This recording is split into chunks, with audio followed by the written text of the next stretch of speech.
तो pair production में क्या होता है कि जो रे, मैंने क्या बताया, ये किससे बने, गामा रेस से।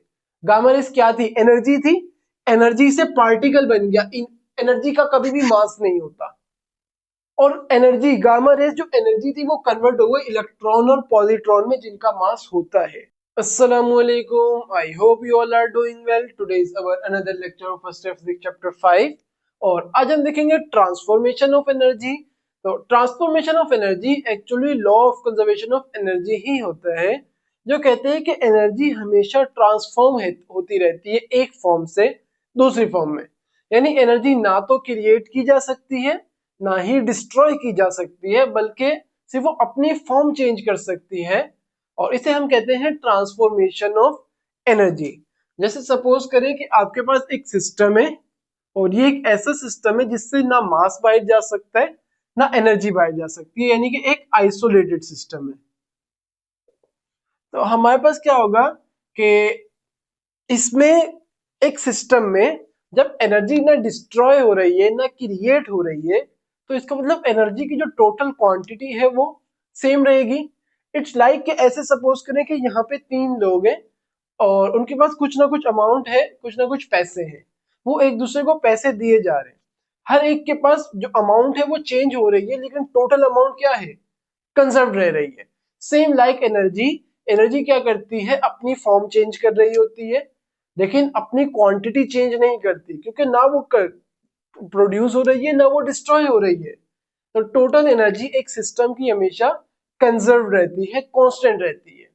इसके एग्जांपल को जिस तरह से देखते हैं कि सपोज करें कि यहाँ पे एक स्विच है और यहाँ एक बल्ब है, सही। उस स्विच से हमने बल्ब को ऑन किया, तो क्या होगा, स्विच में क्या आ रही थी, इलेक्ट्रिकल एनर्जी। वो इलेक्ट्रिकल एनर्जी किसमें कन्वर्ट हुई, यहाँ अगर हम देखें, let's so electrical energy I bulb में, बल्ब ग्लो करना शुरू हो गया। इसका मतलब इलेक्ट्रिकल एनर्जी सबसे पहले कन्वर्ट हुई लाइट एनर्जी में। प्लस जब हमने बल्ब ऑन किया तो क्या होता है कि वो गर्म होना शुरू हो जाता है। इसका मतलब कि कुछ ना कुछ energy in the form of heat जाया हो रही है। तो एनर्जी हीट में भी कन्वर्ट हो रही है।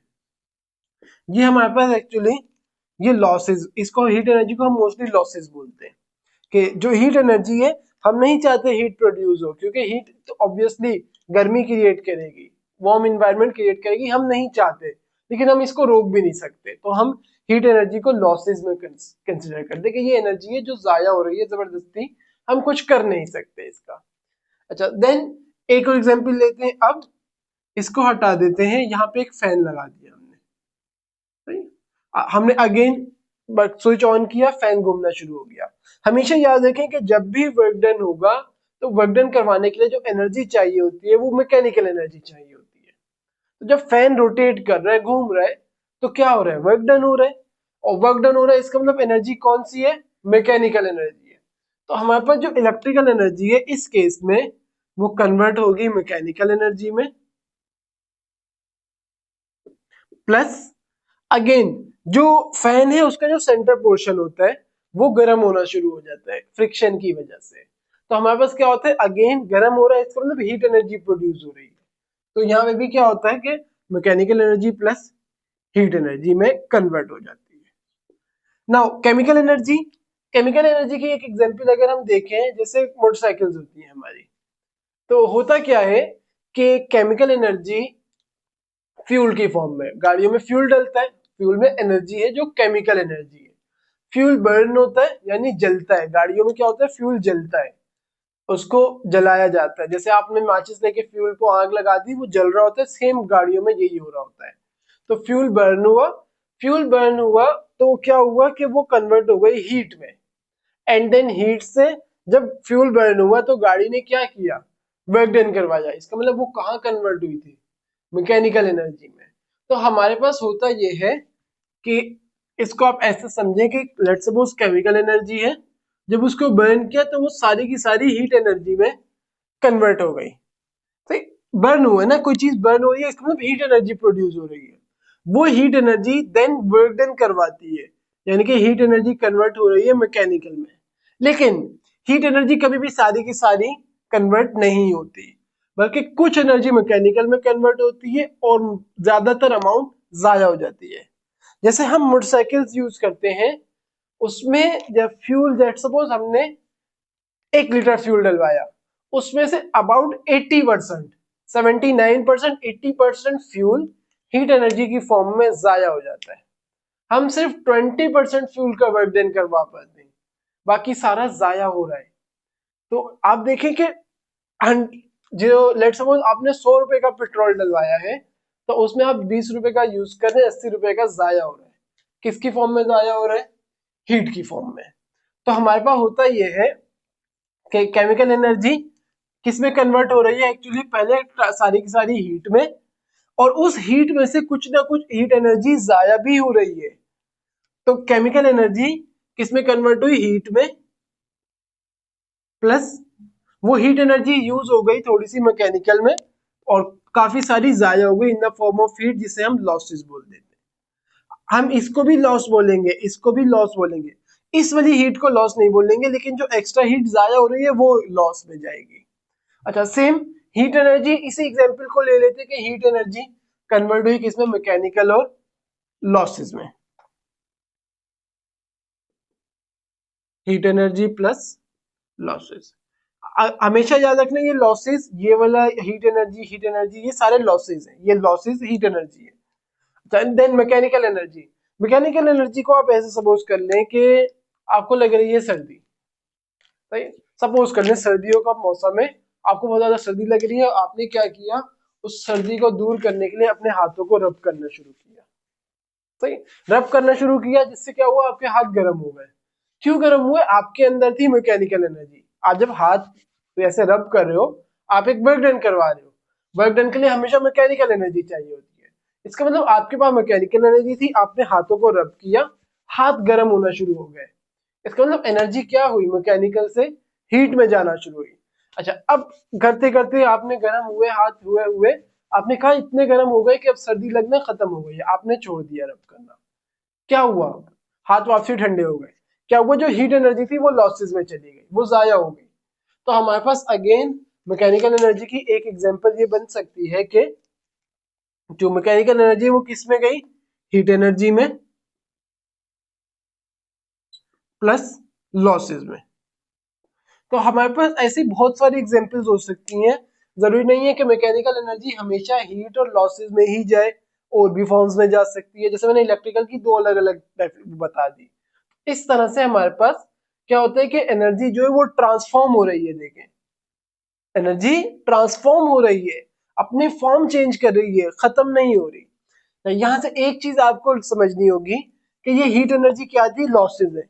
ये हीट एनर्जी लॉसेज है, और ये जो लॉसेज है ये हीट एनर्जी। इसका मतलब लॉसेज ही हमेशा हीट एनर्जी होते हैं क्या? तो आपको इस बात को याद रखना है कि जैसे लेट सपोज आप कपड़े लेने जाते हैं, कपड़ों की क्वालिटीज होती है, अच्छी क्वालिटी का कपड़ा, खराब क्वालिटी का कपड़ा। कुछ क्वालिटी कपड़े की ऐसी होती है, आप बोलते हैं तो खराब तरीन क्वालिटी है।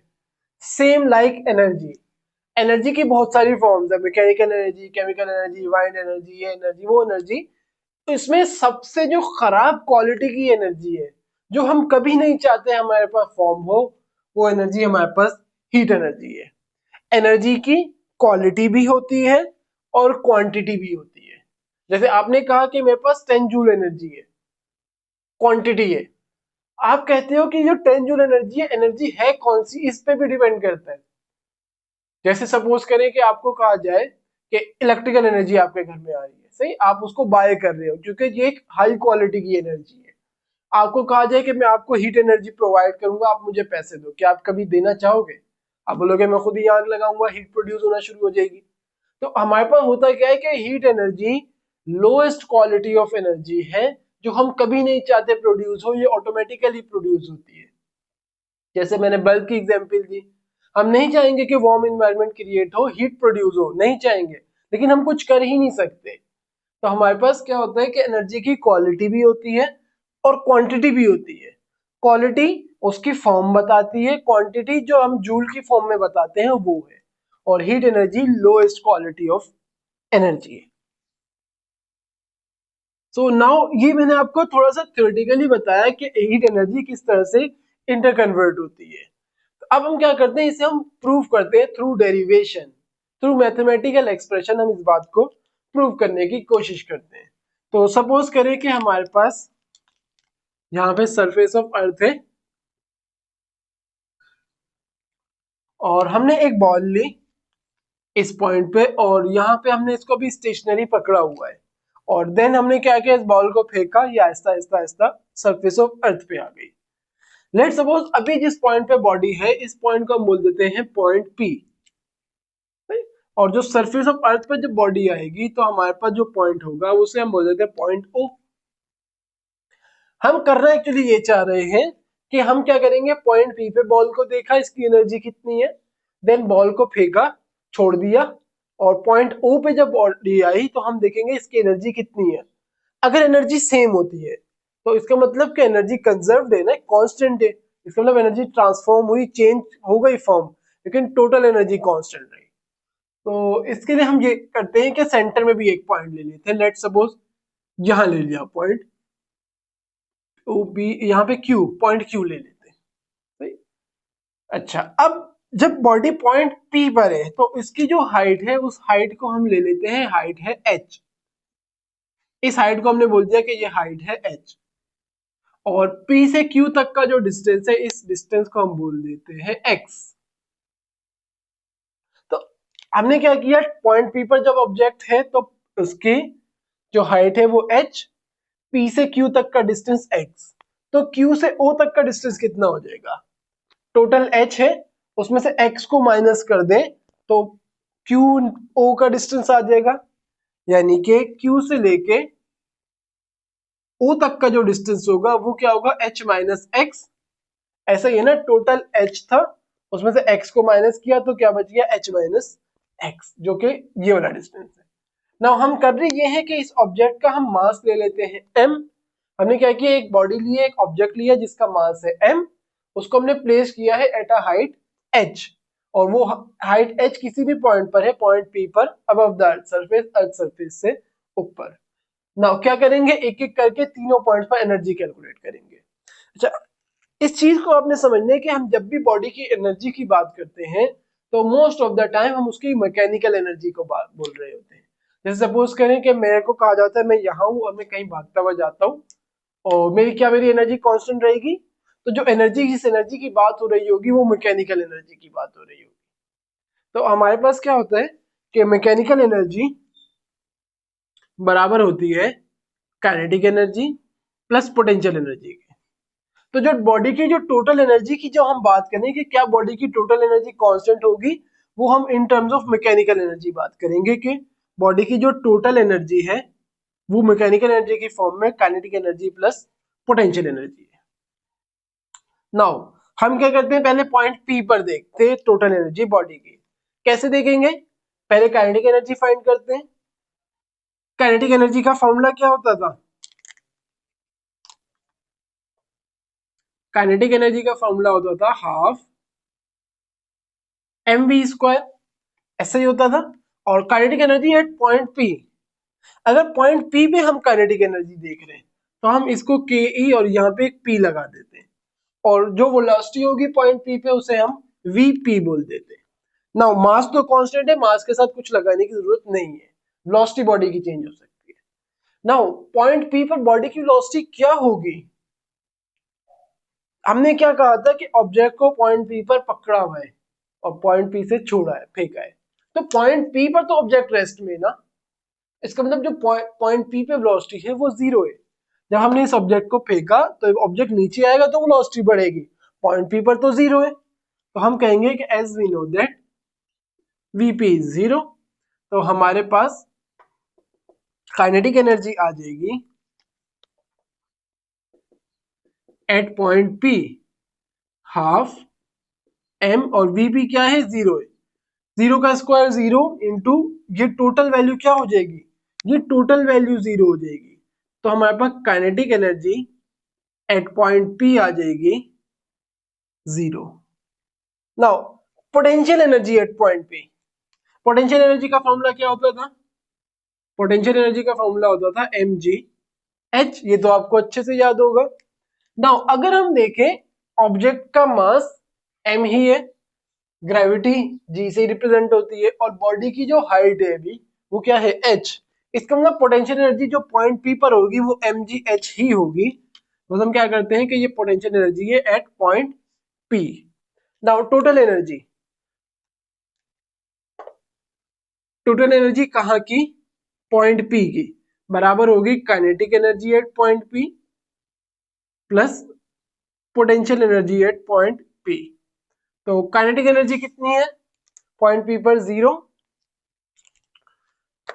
और पोटेंशियल एनर्जी mgh।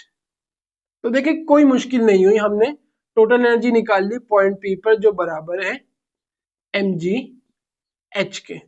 नाउ अब हमने क्या किया, ऑब्जेक्ट को अभी P पे थे, अब ऑब्जेक्ट को छोड़ दिया, ऑब्जेक्ट नीचे आया, पॉइंट Q से होता हुआ O पे आ जाएगा। जब ऑब्जेक्ट पॉइंट Q पे आया तो जो इसकी वेलोसिटी थी, सपोज करें कि वो वेलोसिटी थी इसकी VQ, सही। जब जैसे सपोज करें कि ये मार्कर है और इसको इस ऑब्जेक्ट से कंपेयर करें पॉइंट P पे, अभी क्या है स्टेशनरी है, मैंने इसको छोड़ दिया, जब ये नीचे आया इसकी वेलोसिटी बढ़ते बढ़ते बढ़ते बढ़ रही थी ना, ऐसे ही है। तो क्या हुआ कि ऑब्जेक्ट को जब हमने फेंका तो उसमें वेलोसिटी आ गई, वेलोसिटी आने का मतलब है कि उसमें काइनेटिक एनर्जी आ गई।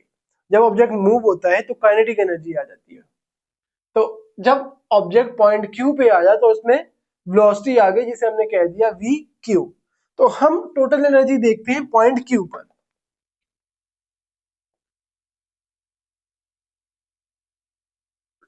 Total energy at point Q। तो इस चीज को आपने यहाँ थोड़ा सा अच्छे से समझना है कि पॉइंट Q पे टोटल एनर्जी क्या होगी। अगेन पहले काइनेटिक एनर्जी देखते हैं, फिर पोटेंशियल देखेंगे, या पहले पोटेंशियल देख लेते हैं इस बार। कोई फर्क नहीं आएगा, बस पोटेंशियल एनर्जी ज्यादा आसान है फाइंड करना, तो उसे पहले कर लेते हैं। Potential energy at point Q। Again potential energy का फॉर्मूला था mgh। इस बार h क्या है, पॉइंट Q पे बॉडी की हाइट क्या है h माइनस एक्स। तो potential energy at point Q क्या हो जाएगी mg, और इस बार हाइट जो है वो h माइनस एक्स है। तो हमारे पास क्या होगा कि हम लिखेंगे कि potential energy at point Q बराबर हो जाएगी mg, और जो हाइट है वो h माइनस एक्स है। और अगर हम इसको मल्टीप्लाई करवा दें तो हमारे पास आ जाएगा potential energy at point Q is equal to mg into H, mgh minus mg into X, mg into X. तो ये हमारे पास पोटेंशियल एनर्जी आ गई कहाँ, पॉइंट Q पे। जब ऑब्जेक्ट अर्थ की तरफ आता है तो उसकी पोटेंशियल एनर्जी क्या होती है, कम हो जाती है। देखें पहले क्या थी mgh, अब क्या है mgh माइनस mgx, यानी कि mgh में से कुछ amount of potential energy minus करनी है, क्योंकि पोटेंशियल एनर्जी डिक्रीज हो गई। पोटेंशियल एनर्जी डिक्रीज हुई है तो काइनेटिक एनर्जी इंक्रीज होगी, काइनेटिक एनर्जी आ जाएगी ऑब्जेक्ट के अंदर कुछ ना कुछ, वो क्या आएगी हमें ये देखना है। तो हम क्या करते हैं कि हमें ये जो वेलोसिटी VQ है ये हमें नहीं पता। काइनेटिक एनर्जी का फॉर्मूला क्या है, काइनेटिक एनर्जी बराबर है हाफ mv स्क्वायर के। हाफ कांस्टेंट है, m कांस्टेंट है, अगर v पता लग जाए VQ पॉइंट Q पे क्या वेलोसिटी है तो हम काइनेटिक एनर्जी बता सकते हैं। तो हम पॉइंट Q पर वेलोसिटी को फाइंड करने के लिए हम इक्वेशन ऑफ मोशन का यूज कर सकते हैं। तो लेट सपोज हम इक्वेशन ऑफ मोशन यूज करते हैं 2as वाली।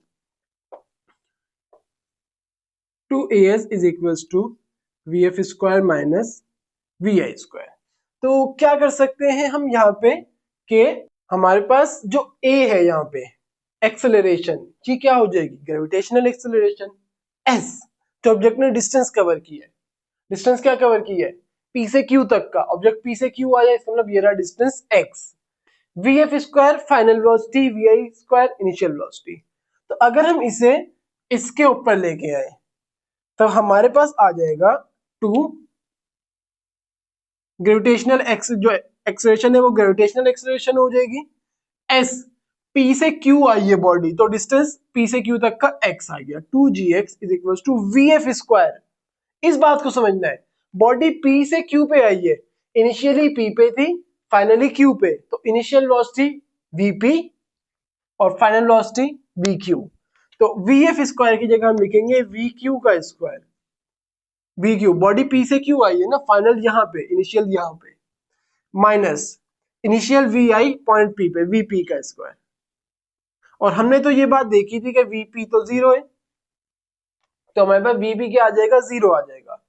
नाउ हमारे पास 2g x is equal to V Q का स्क्वायर माइनस ये जीरो हो गया, ये जीरो हो जाएगा तो हमारे पास वी क्यू का स्क्वायर क्या आ जाएगा, 2g x। Now kinetic energy का formula half M V square,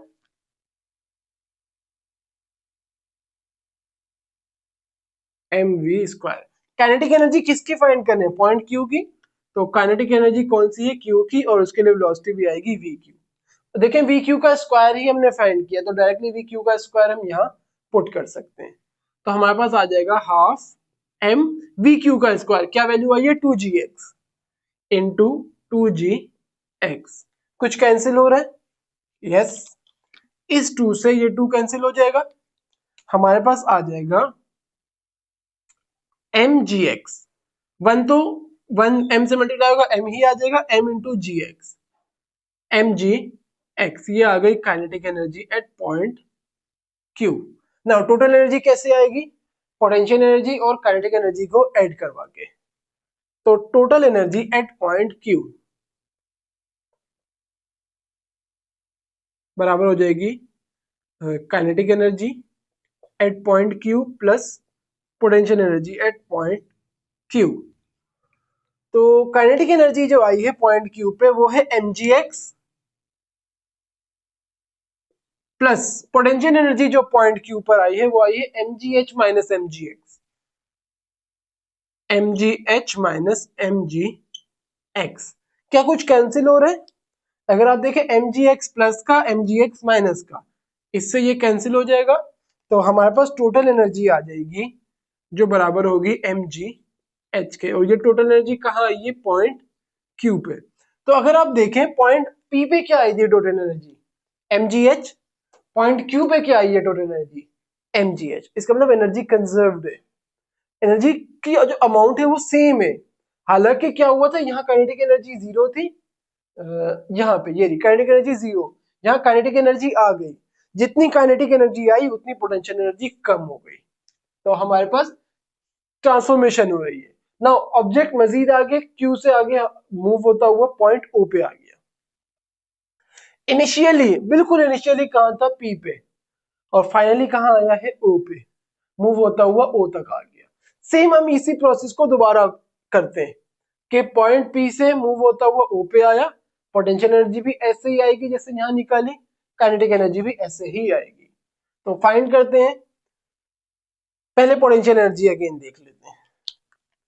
हमारे पास पोटेंशियल एनर्जी आ जाएगी, अगेन क्या है, एम जी एच होता है पोटेंशियल एनर्जी, और पोटेंशियल एनर्जी कहाँ की फाइंड करें, पॉइंट ओ की। पॉइंट ओ पे बॉडी की हाइट क्या होगी, पॉइंट ओ तो सरफेस ऑफ अर्थ पे, हाइट जीरो हो जाएगी, तो हमारे पास क्या होगा, M P is equal to M G into zero. Potential energy हमारी टोटल पोटेंशियल एनर्जी हो जाएगी जीरो, और ये पोटेंशियल एनर्जी कहाँ आई है, at point O. Point O पर जो पोटेंशियल एनर्जी है वो जीरो है, क्योंकि ऑब्जेक्ट कहाँ आ गया, सरफेस ऑफ अर्थ पे, और सरफेस ऑफ अर्थ पे जो रिलेटिव पोटेंशियल एनर्जी होती है, यानी कि हम सपोज करते हैं कि पोटेंशियल एनर्जी जो सरफेस ऑफ अर्थ पे है वो जीरो होती है। क्यों जीरो होती है, क्योंकि हाइट जीरो हो जाती है, तो potential energy surface of earth पर जीरो हो गई। नाउ इस अगर पोटेंशियल एनर्जी जीरो हो गई है, इसका मतलब सारी की सारी एनर्जी कहाँ गई, काइनेटिक एनर्जी में कन्वर्ट हो गई। तो देखते हैं क्या ऐसा हुआ है कि काइनेटिक एनर्जी में कन्वर्ट हुई है। अगेन पॉइंट ओ पे हमें वेलोसिटी अगर मिल जाए, जैसे मैंने पहले बताया था कि काइनेटिक एनर्जी का फॉर्मूला है half M V square. Half M तो कांस्टेंट है, अगर वेलोसिटी पता लग गई तो काइनेटिक एनर्जी पता लग जाएगी। और वेलोसिटी कहाँ की पता लगनी चाहिए, पॉइंट ओ की। कैसे फाइंड करेंगे, जैसे यहां किया था थर्ड इक्वेशन ऑफ मोशन से, as you know that 2as is equals to vf square minus vi square। Now again जो ये एक्सेलरेशन है ग्रेविटेशनल एक्सेलरेशन हो जाएगी। अच्छा, बॉडी पॉइंट पी से ओ पे आई है, पी से ओ तक बॉडी ने डिस्टेंस कितना कवर किया, h is equal to V F square. Initially P पे थी, फाइनली ओ पे। फाइनल वेलोसिटी कहाँ होगी दोनों में, ओ पे। कोई फाइनली बॉडी ओ पे तो फाइनल वेलोसिटी वी ओ और इसका स्क्वायर। इनिशियली पी पे थी तो इनिशियल वेलोसिटी वी पी और इसका स्क्वायर आ गया। नाउ अगर हम देखें वी पी हमें पता है जीरो है, तो हम लिख देते हैं as we know that V P zero है। तो हमारे पास आ जाएगा 2gh is equal to V O का square, velocity at point O minus zero, zero हट जाएगा, हमारे पास आ जाएगा वी ओ का square is equal to 2gh। ये आपको समझ आ रहा है ना कैसे किया, ये कुछ ऐसे किया है मैंने कि क्या हो जाएगा 2gh is equal to zero हट जाएगा वी ओ का स्क्वायर, इसको हम घुमा के ऐसे भी लिख सकते हैं, तो इसमें कंफ्यूज नहीं होना है। समटाइम मैं कैलकुलेशन में स्टेप्स डायरेक्ट करता हूँ क्योंकि आपकी कैलकुलेशन मुझे पता है बहुत स्ट्रांग है, तो छोटे मोटे स्टेप्स हम छोड़ सकते हैं, या पेपर में भी छोड़ दें तो इसमें कोई इशू नहीं होता। नाउ हम क्या फाइंड करेंगे, वेलोसिटी आ गई, अब काइनेटिक एनर्जी फाइंड कर सकते हैं। काइनेटिक एनर्जी का formula half M V square, और काइनेटिक एनर्जी कौन सी फाइंड करने हैं, पॉइंट ओ की, तो हमारे पास आ जाएगा हाफ एम और वेलोसिटी, ये वेलोसिटी भी क्या होगी वी ओ का स्क्वायर, वी ओ का स्क्वायर 2gh आया, कुछ कैंसिल हो रहा है, हमारे पास कैंसिल हो रहा है, इस 2 से ये 2 कैंसिल, तो हमारे पास जो काइनेटिक एनर्जी आ जाएगी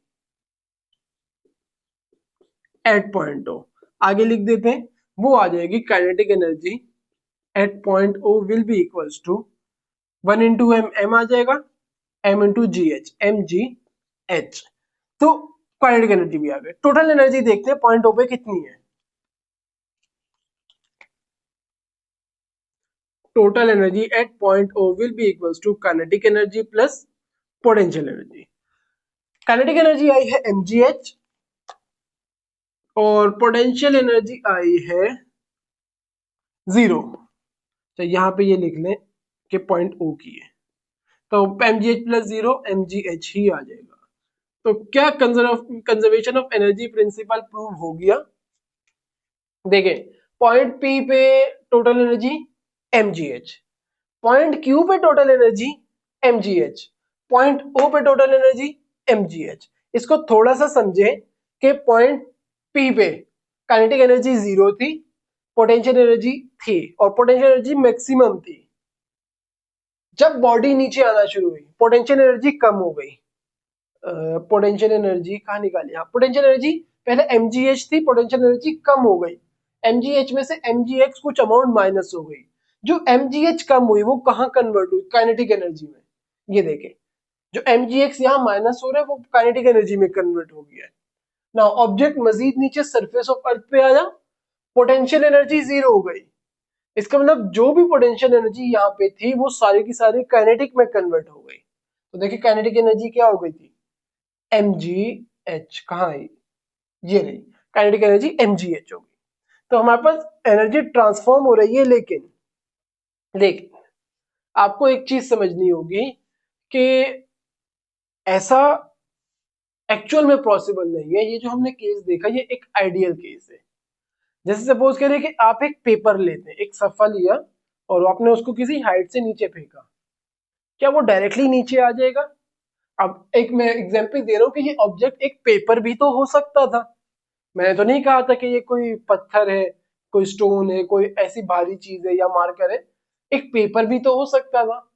और जब एक पेपर को हम नीचे फेंकते तो फ्रिक्शन की वजह से वो इधर उधर होता हुआ जा रहा होता है, एयर फ्रिक्शन की वजह से। तो हमने ये जो केस देखा है ये एक वो केस है जिसमें फ्रिक्शन ना हो। अगर फ्रिक्शन आ जाए तो फिर क्या करेंगे? आई होप नीचे जगह नहीं है इसलिए मिटाया है, under the influence of friction. आपको इस बात को समझना होगा कि अगर फ्रिक्शन आ जाए तो क्या प्रॉब्लम आ सकती है। जैसे सपोज करें कि मैंने थोड़ी देर पहले आपको बताया कि मैं अपने हाथ रब कर रहा हूं, क्या हो रहा है, मेरे हाथों में फ्रिक्शन है ना, कब ज्यादा आसान होगा? एक बार मैं ऐसे ही अपने हाथ रब कर रहा हूं और एक बार मैंने अपने हाथों पे ऑयल लगाया, अब रब कर रहा हूं, कहाँ आसान होगा रब करना? ऑयल लगा के। क्यों? क्या होगा कि फ्रिक्शन कम हो जाएगा, फ्रिक्शन कम होगा तो हाथों की मूवमेंट आसान होगी, लॉसेस कम होंगे। तो हमारे पास क्या होता है कि जैसे ऑब्जेक्ट को हमने नीचे फेंका, उसके अंदर ये बात सही है कि टोटल एनर्जी पोटेंशियल एनर्जी है, ऑब्जेक्ट स्टेशनरी है तो उसकी काइनेटिक एनर्जी जीरो। लेकिन जब मैंने उसको फेंका, अब वो नीचे आ रहा है, उसकी कुछ ना कुछ एनर्जी जाया हो रही होगी। मैंने जब यहाँ एग्जांपल्स दी थी, हमेशा लॉसेस आ रहे थे, याद होगा आपको, हमेशा लॉसेस आ रहे थे। तो ऐसा कैसे हो सकता है कि यहाँ लॉस ना आए? यहाँ भी लॉस आएगा। कैसे लॉस आएगा? जब ऑब्जेक्ट को मैंने फेंका, नीचे जब आ रहा है तो एयर फ्रिक्शन है जो ऑब्जेक्ट को अपवर्ड फोर्स लगा रहा होगा, तो ऑब्जेक्ट को एक एक्स्ट्रा एनर्जी चाहिए होगी, एक energy, amount of energy use करनी पड़ेगी उस फ्रिक्शन के अगेंस्ट वर्क डन करने में। इसको ऐसे समझे कि एक पानी का बहुत बड़ा आपके पास कोई वो है, उसके अंदर आपने एक बॉल ली और उसको फेंक दिया, कोई हार्ड बॉल थी उसको फेंका, और एक बार एयर में आप पाए हार्ड बॉल को फेंका, दोनों में एक सपोज करें एक साथ फेंक दिया, एक बार पानी में फेंक रहे एक बार एयर में फेंक, कौन सी पहले नीचे पहुंच जाएगी? एयर वाली। क्यों? वहां पे एयर के मॉलिक्यूल्स हैं जो फ्रिक्शन कम लगा रहे हैं, यहाँ पे लिक्विड के मॉलिक्यूल्स हैं जो फ्रिक्शन ज्यादा लगा रहे हैं। दोनों केसेस में फ्रिक्शन है लेकिन कहीं ज्यादा है और कहीं कम है। तो हमारे पास क्या हुआ कि जब एक ऑब्जेक्ट को फेंका जाता है तो फ्रिक्शन, एयर फ्रिक्शन ऑब्जेक्ट को ऊपर की तरफ फोर्स लगा रहा होगा, तो ऑब्जेक्ट को कुछ ना कुछ अपनी एनर्जी यूटिलाइज करनी पड़ेगी, वर्क डन में कुछ ना कुछ वर्क डन करवाना पड़ेगा। तो हमारे पास होता ये है कि जो टोटल एनर्जी, ये एक्चुअल केस है, ये हमारे पास आइडियल केस था सारा, अब एक्चुअल केस देख रहे हैं कि एक्चुअल केस में जो टोटल एनर्जी होती है वो बराबर होती है kinetic energy plus potential energy plus work done against friction, against friction. या इसको ऐसे बोल सकते हैं कि एनर्जी का जो लॉस आ रहा है ये वो है, लॉसेस है ये, इसको आप लॉसेस भी बोल सकते हैं कि ये जो वर्क डन अगेंस्ट फ्रिक्शन है एक्चुअली ये लॉसेस है। हमेशा जब भी कोई मूवमेंट होती है, कोई वर्क डन होता है, कोई एनर्जी की ट्रांसफॉर्मेशन होती है तो लॉसेस आते हैं। हो ही नहीं सकता, पॉसिबल ही नहीं है कि लॉसेस ना आए। ये हमारे पास लॉ है, लॉ ऑफ थर्मोडायनेमिक्स होते हैं जिसमें ये बात बताई जाती है कि लॉसेस पॉसिबल है, हमेशा पॉसिबल है। अच्छा नाउ अगर हम इसको इन टर्म्स ऑफ फॉर्मूला देखें, काइनेटिक एनर्जी का फॉर्मूला हमें पता है हाफ एम वी स्क्वायर,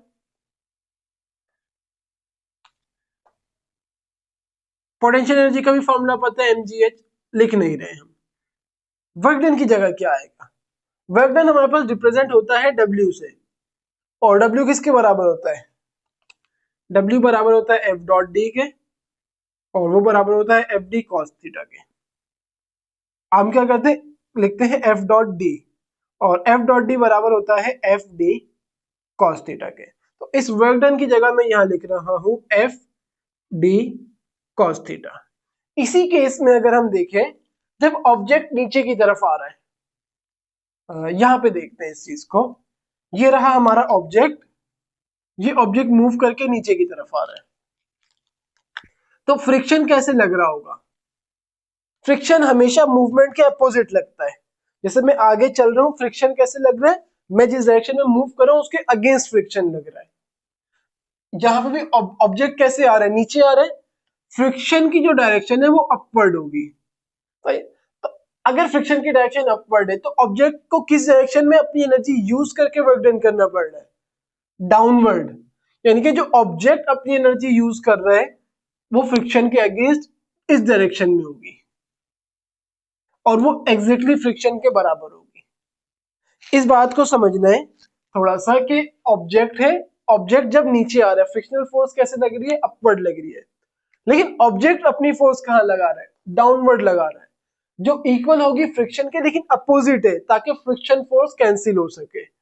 तो ये वाली जो फोर्स है, लेट सपोज इसको मैं एफ एफ क्या बोले, एफ बॉल, ये एक बॉल है, एफ बी बोल देता हूँ। ये फोर्स एग्जैक्टली फ्रिक्शनल फोर्स के बराबर होगी, अपोजिट डायरेक्शन में है, ताकि ये दोनों एक दूसरे को कैंसिल कर सके। अच्छा नाउ एफ बी की डायरेक्शन डाउनवर्ड, ऑब्जेक्ट डिस्टेंस भी कहाँ कवर कर रहा है, डाउनवर्ड। तो एंगल क्या बना डिस्प्लेसमेंट और फोर्स में, यहाँ पे एस लिख लेते हैं, आपकी बुक में एस यूज हुआ है। आपकी जो ओल्ड बुक थी वहां डी था, तो मोस्टली डी यूज हो जाता है, इतने साल हो गए पढ़ाते हुए, तो इसलिए तो एस है आपकी बुक में, एस लिख लेते हैं। अगर आप देखें फोर्स भी डाउनवर्ड, ऑब्जेक्ट की डिस्प्लेसमेंट भी डाउनवर्ड, तो एंगल क्या बन गया एस और एफ में 0 डिग्री, कोई एंगल नहीं बन रहा, 0 है। तो हमारे पास ये जो कॉस थीटा है इसकी जगह हम कॉस 0 लिख सकते हैं। जो फोर्स और डिस्प्लेसमेंट में एंगल बन रहा है वो 0 है। नाउ फाइनल एक्सप्रेशन की तरफ हम जा रहे हैं और हमारे पास आ जाएगा kinetic energy plus potential energy plus force कौन सी है, फ्रिक्शनल फोर्स एफ। टोटल अगर हम यहाँ पे देखें तो टोटल जो डिस्प्लेसमेंट कवर होगा वो एच होगा, तो यहाँ पे एच cos 0 बराबर होता है 1 के। तो हमारे पास फाइनल फॉर्मूला आ जाएगा कि टोटल एनर्जी बराबर होती है kinetic energy plus potential energy plus जो वर्क डन अगेंस्ट फ्रिक्शन है वो है F H, frictional force into जो डिस्प्लेसमेंट या हाइट कवर हुई है वो। तो ये हमारे पास ट्रांसफॉर्मेशन ऑफ एनर्जी थी। अच्छा इसकी आपके पास बुक में 2-3 रियल एग्जांपल्स हैं, रियल लाइफ एग्जांपल्स हैं, जो आई थिंक आप एक एग्जांपल है पेयर प्रोडक्शन की, एग्जांपल का नाम है पेयर प्रोडक्शन, मैं यहां लिख देता हूं पेयर प्रोडक्शन। आपने रेडियो एक्टिविटी पढ़ी होगी, रेडियो एक्टिविटी में क्या होता है कि जो कोई भी एटम है वो अपने अंदर से रेज इमिट करता है, जो उन रेज को हम बोलते हैं अल्फा रेज, बीटा रेज और गामा रेज। जैसे सपोज करें कि ये एक रूम है, यहाँ पे 20 बंदे आ सकते हैं मैक्सिमम, और यहाँ पे 100 लोगों को जबरदस्ती अंदर भेजा जाए, क्या होगा, एक बंदा बाहर जाएगा, कोई इधर गिरेगा कोई उधर गिरेगा। सेम एटम में भी यही होता है। एटम किस तरह का है कि सेंटर में न्यूक्लियस है और यहाँ पे इलेक्ट्रॉन्स रिवॉल्व कर रहे हैं।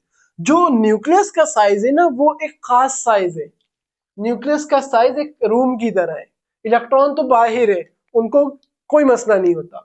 जो न्यूक्लियस है उसे मसला रहता है, उसमें अगर बहुत सारे पार्टिकल्स आ जाएं तो वो उन पार्टिकल्स को इमिट कर देता है, इमिट करना शुरू करता है। तो हमारे पास एक प्रोसेस होता है जिसे बोलते हैं पेयर प्रोडक्शन, जिसमें होता ये कि जो गामा रे है वो दो ऐसे पार्टिकल्स बनाती जो अपोजिट होते हैं, जैसे कि इलेक्ट्रॉन। इलेक्ट्रॉन को हम किससे रिप्रेजेंट करते हैं, ई माइनस से, आपने केमिस्ट्री में देखा होगा। ये हमारे पास कहलाता है इलेक्ट्रॉन। एक पार्टिकल एटम के अंदर होता है जिसे हम बोलते हैं positron, not proton, it's positron. Positron electron का अपोजिट होता है, ये ई माइनस है, ये ई प्लस होगा। दोनों का मास सेम, दोनों का चार्ज सेम, लेकिन दोनों का चार्ज अपोजिट, इस पे माइनस इस पे प्लस। तो पेयर प्रोडक्शन में क्या होता है कि जो रे, मैंने क्या बताया, ये किससे बने, गामा रेज से। गामा रेज क्या थी, एनर्जी थी, एनर्जी से पार्टिकल बन गया। एनर्जी का कभी भी मास नहीं होता, और एनर्जी गामा रेज जो एनर्जी थी वो कन्वर्ट हो गई इलेक्ट्रॉन और पॉजिट्रॉन में जिनका मास होता है। तो इसका मतलब एनर्जी डिस्ट्रॉय नहीं हुई, एनर्जी मास में कन्वर्ट हो गई, जो कि हमें आइंस्टाइन ने बताया था अपनी मशहूर इक्वेशन से। उस इक्वेशन को हम बोलते हैं E इक्वल्स टू mc²। यानी कि कोई ऑब्जेक्ट जिसका कुछ ना कुछ मास हो, अगर वो स्पीड ऑफ लाइट से मूव करना शुरू हो जाए तो उसकी एनर्जी उससे कितनी बनेगी वो ये बता देगा। जैसे सपोज करें मेरी बॉडी है, मास एक, मेरी बॉडी से कितनी एनर्जी बन सकती है, मेरा मास लेंगे उसको स्पीड ऑफ लाइट के स्क्वायर से मल्टीप्लाई करेंगे, जो आंसर आएगा मेरी बॉडी उतनी एनर्जी में कन्वर्ट हो सकती है। कब होगी, अगर मैं स्पीड ऑफ लाइट से मूव करना शुरू हो जाऊं तो पेयर प्रोडक्शन में क्या होता है कि जो मास है, नहीं सॉरी, जो एनर्जी है, जो गामा रेज थी, गामा रेज एक इंपॉर्टेंट कॉन्सेप्ट है, शायद थोड़ा सा आपको मुश्किल हो। गामा रेज एनर्जी होती है, वो एनर्जी कन्वर्ट हो गई पॉजिट्रॉन और इलेक्ट्रॉन में। एनर्जी अगेन डिस्ट्रॉय नहीं हुई है, एनर्जी मास में कन्वर्ट हो गई, लेकिन हम ये नहीं कहेंगे कि वो डिस्ट्रॉय हो गई, बल्कि एनर्जी कन्वर्ट हो गई है मास में। ये मैंने आपको एक एग्जांपल दी है कि एनर्जी से मास में कन्वर्जन, मास से एनर्जी में भी कन्वर्जन होती है। आपने मैट्रिक की फिजिक्स में दो टॉपिक्स पढ़े थे, यहां लिख लेते हैं। एक था फिजन, फिजन रिएक्शन, और एक था फ्यूजन रिएक्शन। अच्छा, फ्यूजन, पहले फ्यूजन बताता हूँ देन फ्यूजन पे आएंगे। फ्यूजन रिएक्शन ऐसे रिएक्शंस होते हैं, ऐसे रेडियो एक्टिव रिएक्शंस होते हैं जिसमें दो एटम के न्यूक्लियस मिलके एक हो जाते हैं। क्या हुआ, जैसे सपोज करें एक हीलियम है और एक बेरिलियम है, सपोज कर लें हीलियम का एटम, बेरिलियम का एटम, दोनों मिक्स होके एक एटम बना लेंगे, और ये हमारे पास क्या होता है, फ्यूजन रिएक्शन। फिजन इसका अपोजिट होता है, एक न्यूक्लियस है वो ब्रेक होके दो न्यूक्लियस बना लेगा। जैसे कि मैं इनकी कुछ एग्जांपल मुझे याद है एक्चुअली, जिस तरह मैं फिजिक्स पढ़ाता हूँ मैं केमिस्ट्री भी पढ़ाता रहा हूँ, तो इसकी एग्जांपल हम यहाँ ले लेते हैं। फिजन और फ्यूजन में, फिजन की बता देता हूँ कि फिजन में क्या होता है। जैसे लेट्स सपोज हमने लिया यूरेनियम, यूरेनियम जब ब्रेक होता है तो ये ब्रेक हो जाता है पोलोनियम प्लस आई थिंक टेलेरियम, ये मुझे एग्जैक्टली याद नहीं है, बट ऐसा होता है कि जो यूरेनियम है 92 235, ये दो एटम में ब्रेक हो जाता है, जिसमें एक पोलोनियम होता है, दूसरा मे बी टेलेरियम होता है या कोई और सा होता है। तो फिजन में क्या हुआ, एक पार्टिकल दो डिफरेंट पार्टिकल्स में ब्रेक हो गया। और इसमें फायदा ये होता है, इसमें एक मजे की बात ये होती है कि होना क्या चाहिए, लेट्स सपोज कोई चीज है ए, वो ब्रेक हो गई दो चीजों में बी और सी में, जो इसका मास होगा वही इन दोनों का मास ऐड होके आना चाहिए, लेकिन ऐसा नहीं होता। इनका मास कम होता है, इसका मास ज्यादा होता है। इसका मास कम है, यानी कि कुछ मास जो कम हुआ वो कन्वर्ट हो गया एनर्जी में, तो मास एनर्जी की ट्रांसफॉर्मेशन चलती है। तो ये बताने का रीजन ये है कि हमारे पास इन कभी कभी क्या होता है, एनर्जी की अमाउंट कम हो जाती है, लेकिन इसका मतलब ये नहीं है कि एनर्जी डिस्ट्रॉय हो गई, इसका मतलब है कि वो एनर्जी मास में कन्वर्ट हो गई। कभी कभी एनर्जी की अमाउंट ज्यादा हो जाती है, इसका मतलब ये नहीं है कि एनर्जी क्रिएट हो गई, बल्कि कुछ मास एनर्जी में कन्वर्ट हो गया है। और जब मास चेंज हो जाता है ना, कि मास जैसे कुछ एनर्जी मास में कन्वर्ट हो गई, या जैसे यहाँ देखा कुछ मास एनर्जी में कन्वर्ट हो गया, इसको हम कहते हैं कि मास एनर्जी में कन्वर्ट हो जाए, इसको हम बोलते हैं मास डिफेक्ट। तो ये आपके पास टॉपिक था ट्रांसफॉर्मेशन ऑफ एनर्जी या law of conservation of energy. तो आई होप आपको लेक्चर समझ आया होगा, इसी तरह मेरे साथ जुड़े रहिए। इस बात को याद रखें कि हम इस जर्नी में साथ हैं, आप मुझे सपोर्ट कर रहे हैं और मैं आपको सपोर्ट कर रहा हूँ। इट्स लाइक के ट्रांसफॉर्मेशन ऑफ एनर्जी के फॉर्म में बोलता हूँ कि अगर मैं एनर्जी हूँ तो आप मास है, मैं आपके लिए कुछ कर सकता हूँ, मैं आपको बढ़ा सकता हूँ आगे, आप मुझे बढ़ा सकते हैं। तो इसी तरह मेरे साथ जुड़े रहें। अल्लाह हाफिज।